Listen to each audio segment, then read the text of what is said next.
BRS 10 ఏళ్ల పాలనలో కృష్ణా గోదావరి నీటి వాటాలను గురించి పట్టించుకోలేదని ప్రభుత్వ విప్ ఎమ్మెల్యే ఎన్ఎం శ్రీనివాసరెడ్డి ఆరోపించారు. అప్పుడు చేసిన పాపాలను కప్పిపుచ్చుకోవడానికే ప్రభుత్వంపై నిందారోపణలు చేస్తున్నారని మండిపడ్డారు. ఈ అంశంపై కేసీఆర్ అసెంబ్లీకి వచ్చి చర్చించాలని డిమాండ్ చేశారు. తెలంగాణ హక్కులను కాపాడాల్సిన బాధ్యత మరచి కర్ణాటక, మహారాష్ట్ర, ఏపీలో పార్లమెంటు సీట్లు తెచ్చుకొని ఢిల్లీ గద్దెనెక్కాలని, రాష్ట్రానికి నష్టం చేశారని ధ్వజమెత్తారు. రాజకీయ ఉనికి కోసం బీఆర్ఎస్ నేతలు రైతులను ఏమార్చే ప్రయత్నం చేస్తున్నారని విమర్శించారు.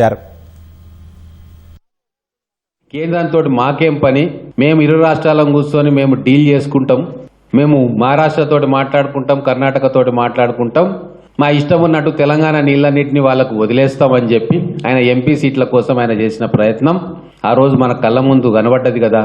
ఇవన్నీ తప్పులు మీరు చేసి పనికిరాని ఒక కాళేశ్వరం పేరు మీద మేడిగడ్డ ప్రాజెక్టు కట్టి 1,00,00,000 కోట్ల రూపాయలు దాంట్లో ముంచి తెలంగాణ భవిష్యత్ తరాలను అప్పుల ఊబిలో ముంచి అంతటి విధ్వంసకర పరిస్థితుల్లో కూడా కాంగ్రెస్ ప్రభుత్వం ఇచ్చిన హామీలను నెరవేరుస్తూ రైతులకు ఇబ్బంది కలగకుండా కష్టంగా మేనేజ్ చేస్తుంటే అది కూడా ఓర్వలేక మా పైన విమర్శలు చేస్తూ ఉంటే మీ లేఖితనం బయట పెట్టుకుంటున్నారు తప్ప మీరు చేసిన పాపాలను కప్పిపుచ్చుకునే ప్రయత్నమే మీరు ఇప్పుడు చేస్తున్నారు తప్ప ప్రజల కోసం మీరు ఏ రోజు కూడా ప్రయత్నం చేయట్లే.